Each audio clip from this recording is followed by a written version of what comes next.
Hello guys, तो आपका स्वागत है मेरे चैनल रिव्यू फ्रॉम हकला में। हम आज बात करेंगे कैन में जो ऑन गोइंग है, जिसका नाम है welcome to demon school Iruma kun season 4।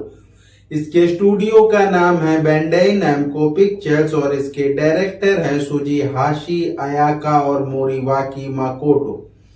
इसका भी एपिसोड 9 आया है जिसका नाम है बिहाइंड दोज आईज। तो देर न करते हुए हम इसकी स्टोरी पे आते हैं। इसकी स्टोरी चालू होती है कि लोग हीरो का बो देखना चाहते थे, तो ऑस्मोडियस उसका बो लेने के लिए जाता है, जहां पे उसकी मुलाकात उसके सीनियर एमी के साथ होती है, जो पहले हीरो को मारना चाहता था, जिसके लिए उसे जेल हुई थी। वो वहां से भाग गया है और लेकिन ये बात ऑस्मोडियस को नहीं पता है, तो वो उससे बात करने की कोशिश करता है। एमी उसकी तारीफ करता है, लेकिन उसी बीच ऑस्मोडियस को एहसास हो जाता है वो एक अच्छा व्यक्ति नहीं है, क्योंकि उसने उस पर रिसर्च किया है और ऑस्मोडियस उसके ऊपर अटैक करता है। लेकिन अब ऑस्मोडियस को एहसास है एमी बहुत पावरफुल है और ऑस्मोडियस मेक श्योर करना चाहता है ऐसे लोग इरुमा के आसपास ना आए, तो अपनी पूरी पावर से अटैक कर रहा होता। और यहाँ पे कोई एक दूसरा डीमन पोरोचैन से बात करने या उस पर अटैक करने आया होता, जिसे उसने बड़ी आसानी से डिस्ट्रॉय कर दिया। और जब वो ड्रैकुला के रिवाइवल की बात करता है, वो और गुस्सा हो जाता है और उसे डिस्ट्रॉय करता है, क्योंकि उसे लगता है ड्रैकुला हमेशा एग्जिस्ट करता है। फिर वो अपनी एक तरह से बातें चेंज करता है, कहता है क्या ड्रैकुला से फिर मिलना चाहोगे। तब पोरोचान उससे बात करना चालू करता और यहाँ पे ऑस्मोडियस उस पे अटैक कर रहा है, लेकिन तभी वहां पे उसकी दूसरी फ्रेंड आ जाती है, जिसको लगता है ऑस्मोडियस को बहुत टाइम लग रहा है, जिसका नाम है क्लारा।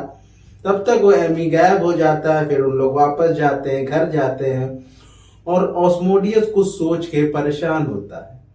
हीरो वापस घर जाता है, जहां वो अपने ग्रैंडफादर के साथ अच्छा टाइम स्पेंड करता है।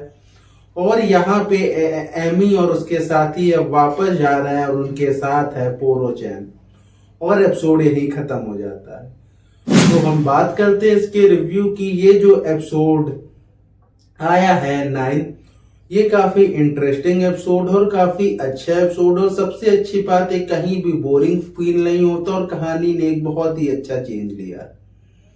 चाहे एपिसोड 9 में चेंज लिया, इसका मतलब हम उम्मीद कर सकते हैं इसमें ज्यादा एपिसोड आएंगे, क्योंकि एपिसोड 8 तक जहां कहानी बड़ी आसानी से म्यूजिक फेस्टिवल के बारे में ही थी, अब ऐसा फील हो रहा है कि कहानी एक सीरियस मोड पे चेंज हो रही, जहां अब हीरो पे अटैक या बहुत सी चीजें होंगी।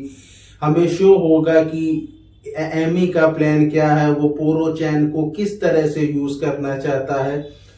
और इसमें देखना इंटरेस्टिंग होगा कि पोरोचैन का रोल क्या है, क्या वो उनका साथ देता है या वो भी उसका कोई प्लान है। तो ये सब चीजें जो शो हो रही हैं वो एक नई कहानी का बेस सेट कर रही हैं, जो बहुत ही इंटरेस्टिंग फील होती जाती कि ये कहानी जो इसके राइटर, डायरेक्टर या एनिमेटर हैं उसे और भी अच्छी तरीके से हमें शो करना चाहते हैं, क्योंकि इसमें सबका कैरेक्टर बहुत ही अच्छे से शो होता है, एनिमेशन अच्छा शो होता है। जैसे कि ऑस्मोडियस का कैरेक्टर और पोरोचैन का कैरेक्टर बहुत ही स्ट्रिक्ट और बहुत ही पावरफुल शो होता है, और उसी बीच जो ऑस्मोडियस की फ्रेंड क्लारा है उसका कैरेक्टर अभी भी बेवकूफों वाला और क्यूट शो होता है, जो बहुत ही अच्छी तरीके से इन्होंने शो किया। और हर वक्त चाहे उसका छोटा सीन हो बड़ा सीन हो, उसको उस तरह से शो किया जाता है, वो हमेशा क्यूट और अच्छी लगती है।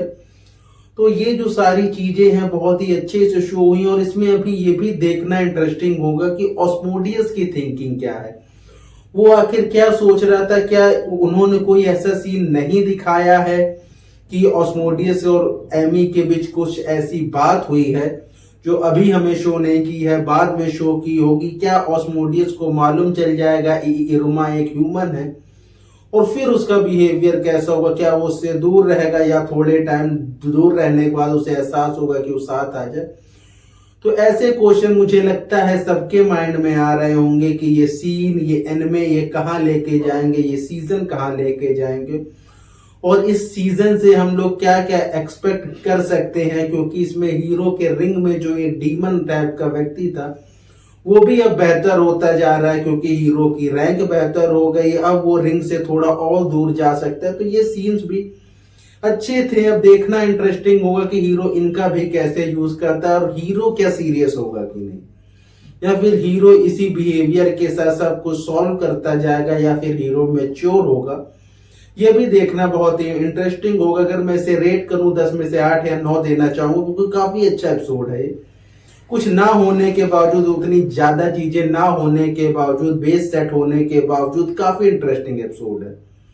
तो ये रिव्यू हम इसी के साथ खत्म करते हैं। Bye bye.